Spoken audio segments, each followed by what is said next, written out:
Scan douchebags. It's Joey Moss with Bad Boy Gaming. Mystery boosters too. Also, at the end of this video, we're going to talk about foundations as well. So Mystery Booster 2, as you guys know, I have opened so much mystery booster product in the past that it's insane. Even still, I open random mystery products, but from Wizards of the Coast, no exception. Open a crud ton of stuff from them as well. So let's take a look, see what we got here. Mystery Booster 2. We're going to do a lot of spoilers. There's a lot of spoilers involved here. Return, Magic fan favorite, pack with all things loved, yada, yada, yada. This is pretty cool. There's our buddy right there talking about it. Where can we find the spoilers, you ask? Let me show you. Welcome, Ancestor Dragon. 6-drop. Creature dragon, flying. Whenever one or more creatures you control attack, you gain 1 life for each attacking creature. It's a 5/6. These are going to be, this is going to be a lot of fun to go through these spoilers. So hang tight and don't let the dog bite. Hey, this version is from the Vault. It's a Cataclysm. Go 4-drop. Each player chooses among the permanents he or she controls an artifact, a creature, an enchantment, and a land, and then sacrifices the rest. Pretty slick. Glad to see that they're bringing back so many cards into one set. It's fun to do that. How many exactly we're going to have in this one set, I don't know. I think the last mystery booster box had like 16 or 1,700. I can't be positive. A crazy amount. And we got Cogwork Library in the 4-drop. Looks like we're going to get back a bunch of Construct and some Conspiracy cards. See, they can't really do this in like a normal set, but you know, they can do like, well, maybe they could, but this is great for Mystery Booster product, where they can just jam pack a bunch of Conspiracy type cards, you know, into here. So yeah, Cogwork Librarian, welcome aboard. And based off my my knowledge here, every pack is supposed to have one of two things. Something that, you know, reminds you, like, from back in the day, you know, and something that surprises you. Surprise! We got Cryptic Command. It's getting the old reprint. Pretty neat. And this version is the Iconic Masters version. Don't stop there. Universes Beyond type stuff. Elmar, welcome aboard. The old 3-drop human. Haste, whenever you cast your second spell each turn, untap target creature, then investigate. Pretty neat. A whole lot is going to be jam-packed into this set. Forked Lightning makes its grand appearance. Cool card. 4-drop uncommon. Forked Lightning deals 4 damage divided as you choose among 1, 2, or 3 target creatures. Ooh. And, of course, Mr. Grist. There's going to be so many surprises, guys, so stick around. This is fun.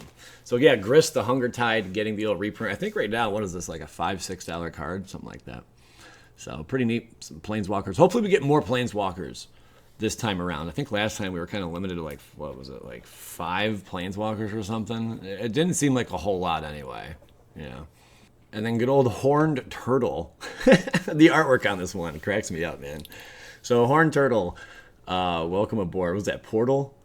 I feel like that's Portal. Yeah. All right. Interesting. Interesting. So good old, God, that has to be Portal, right?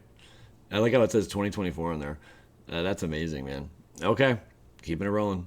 I guess there's going to be about a dozen or so, like vanilla creatures, but they're going to keep the text from where they like were first introduced, I guess. I think is the gist here. Is that Portal 3 Kingdoms? I don't even know what set that is. That's the gist. Swans of Bryn Argol. I don't know how many people have actually seen this card. 4-drop, bird spirit flying. If a source would deal damage to Swans of Bryn Argol, prevent that damage. The source's controller draws cards equal to the damage prevented this way. 4/3, pretty neat. Again, just a huge slew of cards, big variety, all types, all walks of Magic. You know, like people are all walks of life. This is all walks of Magic. I cannot believe they did it. Nexus of Fate. This was a buy a box promo card, which had the community in an uproar when it was first announced, you know, that you'd only get it in buy a box promo. Pretty wild, man.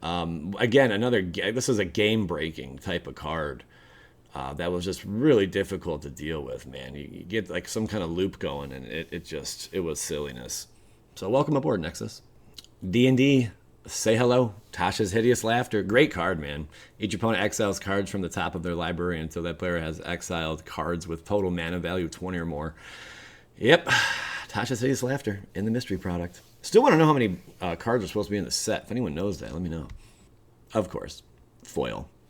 The card foil, which it will be appearing exclusively in foil, for anyone wondering. Yes, foil's back. I know. They have brought back white border cards. Get out of here. There is a crowd for these people. There is interest for white border cards, you know? Like, you got your revised, unlimited, you know? White border was usually like a core set, kind of, you know? Or basically was like a core set, pretty much. So white border is back. And there's Comet Stellar Pup. Seed Time, a fair extra turn spell, in my opinion. Well, I think a lot of people's opinion. Now, at first glance, this was like just amazing. You know, Seed Time, 2-drop, instant. Cast a spell only during your turn. Take an extra turn after this one if an opponent casts a blue spell this turn. So basically, you'd have to maybe be countered, you know, is kind of how this would work. I don't know if there's a card that would force your opponent to play something on your turn. I don't even know if a card like that exists. But yeah, Seed Time, welcome to the jungle. We got fun and games. Days in the white border. Interesting. Like the cards just look weird nowadays with the white border. It's just so odd. I don't know. Anybody else? Is it just me?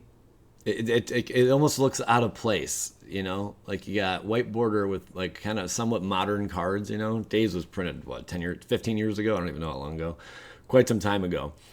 But it just looks a little off. What do you guys think? This one's cool. We got Wasteland in a white border. Something about this card makes me want it. And they're printing it at uncommon. The Wasteland. Sacrifice Wasteland, destroy target non-basic land. Quite a staple in a lot of builds, man. Goblin Guide. Welcome back, my friend. In white border. I know what? Now, the further I go with these white border cards, the more appealing they are becoming to me. They are becoming to me, guys. The white border. Holy Smother and Tithe. We got Uro, Titan of Nature's Wrath. Welcomes a new, fresh white border to its arsenal. Man, what a powerhouse. Cool to see you. Okay, Uro, deal with it. Whiteout. You read this correct. It's a whiteout. 2-drop. All creatures lose flying until end of turn. Sacrifice a snowland. Return whiteout from your graveyard to your hand. That is a lot of white on a card if I've ever seen it. Perfect. They did Future Sight in the Future Sight frame. Hats off to you. That was right. I took my hat off for you guys. A tip of the hat to you for doing that one. Contagion. In its Future Sight bordering here. Pretty legit. Man, so much. Everyone's favorite card, Thassa's Oracle. The way to just cheat the win out of your opponent's life, you know. Just not even his life. It doesn't affect his life at all, guys. But not even cheat the win. But it's like cheating when you play Thassa's Oracle. It's cool that they're using the Future Sight border here. I wonder how many cards are actually going to have the Future Sight treatment. We're going to find out. Swords to Plowshares. Not white border. It's black border and Future Sight. Man, how many people liked Future Sight? Were you a big fan of Future Sight? I was not playing at that time. I played way before that time. And then I came back in maybe 6 or 7 years after Future Sight came out, roughly. But yeah, I missed the whole Future Sight thing. But it's cool to see these cards. Brainstorm in the Future Sight printing. I like the Mystery Booster symbol, the set symbol too. It's a question mark. And it's great way to stay in shape. Holy crap. Convention only promo. Nalathni Dragon. Flying and it's got banding. And Arena, I think, wasn't Arena one of those cards that was redeemed? Like you had to redeem it if you bought a scry or it came with a scry or something like that, or an Inquest. You guys remember those magazines back in the day? I used to love picking those up at the comic book shop, man. Really neat. But there's Arena and Nalathni Dragon showing up in the Future Sight printing. Pretty cool. Soul Ring and its Future Sight. That looks beautiful. I mean, the artwork for this Soul Ring just looks fantastic to begin with, but throwing it on the Future Sight border, I think, is really neat. I'm impressed. Holy smokes, they used the Vanguard. I have this. Urza Lord High Artificer. Vanguard. It's like this other, like, not even like a set for Magic. It was like its own thing. But the card's like this big. Like a normal Magic card is, this is not a Magic card. Let me pull the Magic card. Normal Magic card's like this big, right? Vanguard is like that. It like towers over it, you know? So it's a bit, is it about that? Yeah, something like that. Okay. It's bigger though. I'll tell you that. I should just go get my Vanguard cards. But yeah, this is the Vanguard artwork, and they used it for Urza Lord High Artificer. That is neat on the Future Sight border. Oh man. Okay, a lot to unpack there. Pretty cool. This, if I'm not mistaken, this is like exclusive just to Arena. Oracle of the Alpha. Isn't this what do they call those cards? There's a whole nother name for them on Arena. It's like it's its own way of playing. Like they alter like the card's abilities slightly. What is that called? I cannot think of it. But anyway, welcome in Oracle of the Alpha. If you read the card, it explains the card. This is Power 9. So nutty man, you conjure the Power 9 into your library, then shuffle. So how the heck is that going to even work though? If you just what? And for all those cube. Okay, so yeah, I just learned the acorn stamp. See the acorn stamp right here? Yeah. So that it's like not going to be legal in like basically other formats. You know, like you can't like you won't see this appearing in Vintage or something. You know, but it is neat. I don't. Is this even going to work? Or are you just using it for whenever Oracle of the Alpha attacks Red One? Because conjuring on Magic Arena, you'd have the Power 9, basically, you know, your Moxes and everything else, and they'd be like sliced into your deck. But are they going to have cards for the Power 9 then? I'm trying to understand. They didn't really explain it all. So I guess there's like a handful of these cards that they're doing. This is another one, Sanguine Brushstroke. When it enters the battlefield, create a blood token and conjure a card named Blood Artist, you know, onto the battlefield. If you guys don't know what Blood Artist is, you can check it out. Let's look it up. But basically, like, isn't it like you lose one life whenever a creature dies, whenever one of your creatures dies, or your opponent loses one life, whenever a creature dies and you gain one life, I believe. Pretty neat. Whenever you sacrifice a blood token, each opponent loses one life and you gain one life. So that on top of that, pretty neat little enchantment there. And here's another one, the Conjure. Yeah, whenever Toralf's Disciple attacks, conjure 4 cards named Lightning Bolt into your library, then shuffle. My question is, are they going to have these cards? Are there going to be paper versions of these cards, like you can just have like on the side of your deck or something? I don't know. How is this going to work? What are they doing? Are they going to be token? Like, what are they doing? I have too many questions, not enough answers.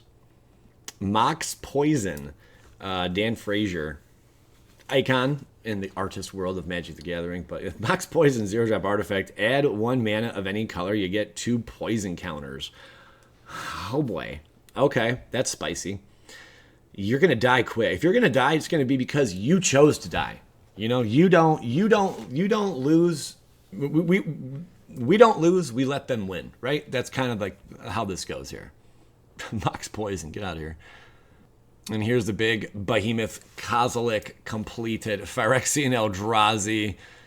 They did something similar, like, what was it last time? It was something, it wasn't Eldrazi again. It was some crazy Behemoth. But anyway, when you cast this spell, each opponent gets 2 poison counters, and each opponent with more than 2 cards in hand discards cards equal to the difference. And it has Infect, like Annihilate, like a play on that. Whenever this creature attacks, defending player sacrifices a permanent for each poison counter they have. 12/12. What a beast with the Phyrexian Manic casting too. What a beast. So I guess this appears on Ancient Grudge. Am I saying that right? And it's like a meme floating around. I've never came across this meme before, dealing with Avacyn's Collar. So this is new to me. An equipped creature can't attack, block, or transform, and its activated abilities can't be activated. It's got Shackle 3. Attach to target creature you don't control. Shackle is a sorcery. Cool. And here's some more silliness. TLDR, instant, 2-drop. Exile target creature if it has any abilities other than keywords. Flying, Protection, and Partner are all keywords. See Rule 702 for details. Landfall and Scry aren't keywords. They are an ability word. and a Q action respectively. Yes, there's a difference. Okay, that's as fun. They're having fun. Here's Glimpse the Unthinkable. Fun. With Shroud. 4-drop. Shroud in black and blue? I don't know why when I think of Shroud, I think of like green. I don't know. Glimpse the Unthinkable can't be chosen. The name Glimpse the Unthinkable can't be chosen. What is going on here, Shroud? This creature can't be the target of spells or abilities. Glimpse the Unthinkable can't be chosen. The name Glimpse the Unthinkable can't be chosen. That's funny. Okay, I can see how that could play out. Okay. Interesting. This is hilarious. Jund out. 3-drop sorcery retrace. Basically all the Jund like staple cards, you know. Abrupt Decay, Blightning, Bloodbraid Elf, Lightning Bolt, Liliana of the Veil, Tarmogoyf. That is hilarious. Choose one at random, create a copy of the chosen card. You may cast a copy without paying its mana cost. That's fun. You Complete Me. 3-drop sorcery. If your life total is greater than 10, it becomes 10. For the rest of the game, your maximum life total is 10. You get an emblem with pay 2 life, add 1 mana of any color. And at the beginning of your upkeep, you draw a card and you lose 1 life. You Complete Me. That is hilarious. Bravo. So, yep, there is Mystery Booster 2. Draft the Unknown. Very cool. Again, still not certain how many cards are going to be in the set. It might be anyone's guess. They may have announced it in this. I don't know. But, yeah, what are your thoughts so far on Mystery Boosters? And also, let's take a look at what we're talking about next. Before we get into that, actually, I just want to go over the rest of these. I'm not going to spend too much time. I'm just going to kind of leave it up here because some of these cards we've already covered, but some of them we have not. Who's the Praetor, Pinchy, Mixsting Butt, Snap Judgment. There's a bunch of new cards. You can pause at any moment in this and just, you know, go ahead and check out the card. But interesting to see, there's a card called Exile. I like that. Sensei's Divining Top, I guess, is getting the reprint. Oh my goodness. This is Maddening Cacophony. Leyline of the Void. Okay. I'm like more interested in the actual cards that are like going to be reprinted other than, you know, like the fun, wacky cards. Dark Ritual. That's cool. What else? There's Mox Poison again. Ren and 1. See, they're having fun still. There's the Wasteland. Underworld Breach. Getting the treatment. And Deathrite Shaman. Urza's Saga. I love that they did that Urza Saga in white border. I think that was a very, very cool play there. So that'll be fun. There's Counterspell, Path to Exile, Cabal Coffers, Demonic Consultation, Show and Tell, and Preordain. Wow, that's a lot. You guys interested in the new mystery boxes? Let me know. I really decided I'm going to save Foundations for a separate video when we have more information. But here's, I think I already kind of touched base on this once. But here's Foundations. It's going to kind of be like a starter set from back in the day. Look, they even have the star on there. You know, just like an introduction to get people into the game. Look at all this. J25 expansion symbol, FDN expansion symbol, SPG expansion. Okay. Pretty neat. So yeah, Legality is a standard legal set and will remain in standard. And okay, it's a standard legal set. Wow. So it's not going to be like starter? I'm confused. Okay, so starter is going to be like a core set then, right? Yeah, I guess it's going to be, not Jumpstart. I gotta stop that. It's just not good. I mean, maybe Jumpstart, it's not the worst product ever. The theme boosters, I think, were the worst product ever, for sure. But, yeah, can we not? Because I just can't, 10 theme Jumpstart packs. I think it's fun. You can shuffle 2 together and play. Yeah. So, I mean, I do like Jumpstart. I take back what I said. Each starter collection includes 750 plus Magic the Gathering cards, including 22. Whoa. You can buy get an instant collection of staple Magic cards of the starter collection with over 350 cards from across Magic history. The starter collection provides all the tools you need to build your first decks. Wow. Each starter collection includes 350 plus Magic the Gathering cards. Includes 22 traditional foil cards. Wow, the starter collection. That's crazy. Okay, so that's something different. That's new, right? 95 basic lands of those. 10 are full art basic lands. 14 tokens. 2 reference cards. 1 how to build. 3 play boosters. 1 click wheel. Wow, okay. And then the collector boosters, of course. And more product, more product, more product. So, yeah, they're getting those. Includes 5 cards of rarity, rare or higher, and 4 uncommon, 5 commons, and 1 land. Fracture foil. A fracture foil! What? I was saying they need to make a foil called fractured, like a fractured foil. Dude, get out of here. They have one. Marcus, it has happened. The owner of Ground Zero, I always tell him, like, they got to make a foil called fractured. I can't wait to see what they look like. It's just a cool sounding name for a foil. Fractured foil. They're actually doing it. That blows my mind. That blows my mind. Okay. I've been saying that for years now. Bundles are filled with goodies for a player on any stage of their Magic journey. There's a bundle. All right. Well, guys, what do you think? Each pre-release pack contains the following: 6 Magic the Gathering, Foundation Play Boosters, 1 MTG Arena Code, traditional foil stamped. Okay. So, yeah, this is like a core set, right? Yeah. This is like a core set.